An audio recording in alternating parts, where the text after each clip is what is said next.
தேவனிடத்திலிருந்து இந்த விடுதலை பெறணும் சொன்னா வேதம் நமக்கு காண்பித்து கொடுக்கிற 3 வழிகள் தான். விடுதலை பெறணும்னு சொன்னா முதல் வழி என்னவா? சத்தியத்தையும் அறிவீர்கள், சத்தியம் உங்களை விடுதலையாக்கும். இரண்டாவது, குமாரன் உங்களை விடுதலையாக்கினால் மெய்யாகவே விடுதலையாவீர்கள்.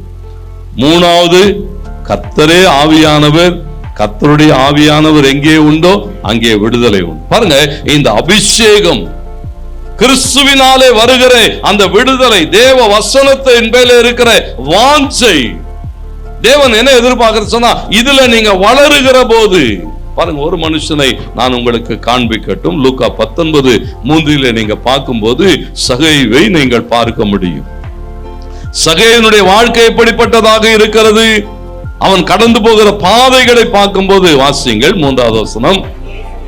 இயேசு எப்படிப்பட்டவரோ என்று பாருங்க. சகேயுக்கு என்ன ஆசைன்னு சொன்னா, எல்லாரும் இயேசு இயேசு இயேசுன்னு சொல்றாங்களே, இவர் யாரு, இவர் எப்படி இருப்பாரு, என்ன செய்வாரு, எவைகளுக்கூடாக நம்மை நடத்தும். அவனுக்கு ஒரு பெரிய வாஞ்சை, தாகம் வருது. எப்படி ஆகிலும் நான் இயேசுவை அறிந்து கொள்ள வேண்டும். இந்த தாகம் இருக்குன்னு சொன்னா குமாரன் உங்களை விடுதலை ஆக்குவார்.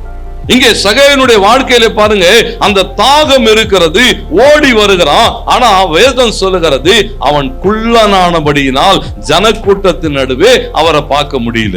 அவரை பார்க்க முடியலன்னா என்ன செய்வோம்?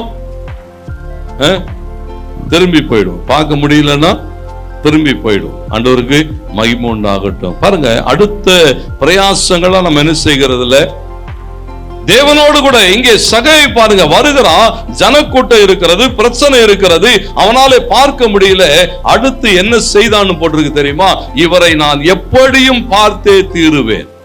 அதுதான் வாஞ்சை, அதுதான் தாகம். எடுத்து எடுத்து எடுத்து அடுத்த காரியங்களுக்குள்ளாக தன்னை நடத்தி கொண்டு போகிற சகேயு பார்க்கிறான். வாய்ப்பே இல்லையா, என்ன பண்ணட்டும்? இயேசு எந்த பக்கம் போறாருன்னு அவன் ஜனங்களை எல்லாம் கண்காணித்து கொண்டு இருக்கிறான்.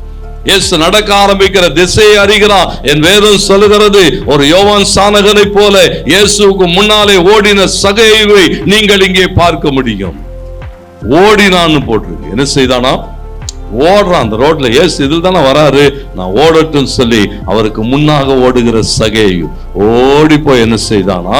ஒரு மரத்தை தெரிவு செய்கிறான். அந்த மரத்திலே ஏறுகிறான். ஏன்னா பிரயாசங்கள் அடுத்து அடுத்து அடுத்து. ஏன்னா எப்படி ஆகிலும் நான் இயேசுவை பார்த்தாக வேண்டும்.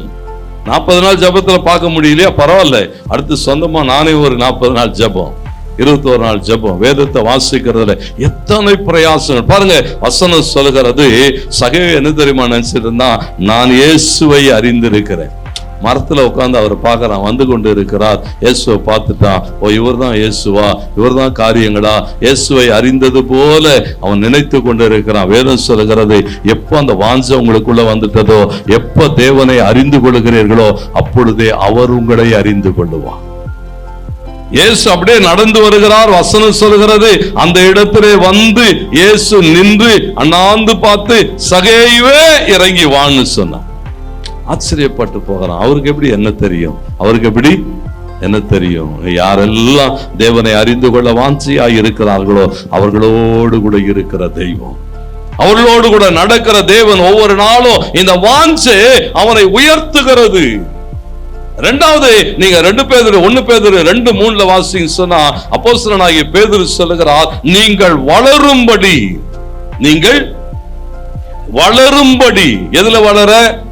ஒரு பிள்ளை வளரணும்னா என்ன செய்யணுமா? சொல்லுகிறான், நீங்கள் வளரும்படி வாசிங்கள், புதிதாய் பிறந்த குழந்தைகளை போல திருவசனமாகிய களங்கமில்லாத ஞான பாலின் மேல வாஞ்சையா இருக்கணும். எது மேல வாஞ்சையா இருக்கணுமா? இந்த வசனத்தின் மேல ஒரு தாகம் இருக்கணும். ஒரு பிள்ளை, ஒரு புதிதாய் பிறந்த குள்ள, அந்த பிள்ளை எப்படி அந்த தாய்ப்பாலின் மேலே ஒரு வாஞ்சையாய் வளரணும். வளரணும்னா சாப்பிட்டு ஆகணும். போஷாக்கு ஆண்டவருக்கு மகிமுண்டார். தேவ பிள்ளைகளுக்கு போஷாக்கே என்னதான்? இதுதான். கர்த்தருக்கு மகிமுண்டார். மத்தேயு 4:4 ஏசாமி அப்படித்தான் சொன்னார், மனுஷன் அப்பத்தினாலே மாத்திரம் அல்ல, தேவனுடைய வாயிலிருந்து புறப்படுகிற ஒவ்வொரு வார்த்தையினாலும் பிழைப்பான். பிழைப்புட்டுகிற வார்த்தை வளர. இதுல வாஞ்சி ஆயிருக்கணும். இந்த வாஞ்சை லூக்கா 10:42 சொல்லுகிறது, இந்த வாஞ்சை தான் மரியாள் விட்டு எடுபடாத நல்ல பங்கை கொண்டு வந்து தந்தது. மரியாளுடைய வாழ்வில அந்த நல்ல பங்கு எப்போ வருகிறதா, அவ ஆண்டவரோடு கூட உட்கார்ந்து அந்த வசனத்தை, அப்போஸ்தலர் 17:11 வாசிச்சு பாருங்க. இந்த பெரோயோ பட்டணத்தார் எப்படி இருந்தாங்கன்னு சொன்னா, அந்த வசனத்தின் மேலே ஒரு மனோவாஞ்சியா இருந்ததாலே அவங்க தெசலோனிக்கே பட்டணத்தில் இருந்தவங்கள பார்க்கலும் நற்குணசாலிகளாய் இருந்தார்கள்னு போட்டு. ஆண்டவருக்கு மகிமை. ஒவ்வொரு நாளும் வசனத்தின் மேல் வாஞ்சை. கடைசியாய் பார்க்கிற போது ஆவியானவராலே நடத்தப்படுகிறேன் சொன்னா, ஆவியானவருக்கு அவ்வளோ பெரிய வைராகிய வாஞ்சியா. யாக்கோபு 4:5 போடப்பட்டிருக்கிறது, நம்மில் வைராகிய வாஞ்சியாயிருக்கிற ஆவியானவர். 1 யோவான் 2:20 சொல்லுது, அவர்தான் எல்லாவற்றையும் அறிந்திருக்கிறவர். அவருக்கு எல்லாம் தெரியும், அவருக்கு எல்லாம் தெரியும். நீங்க அவரை அறிந்து கொள்வீர்களானால் எல்லாவற்றையும் அறிந்தவர் உங்களை ஆச்சரியமாய் நடத்தி கொண்டு போவார்.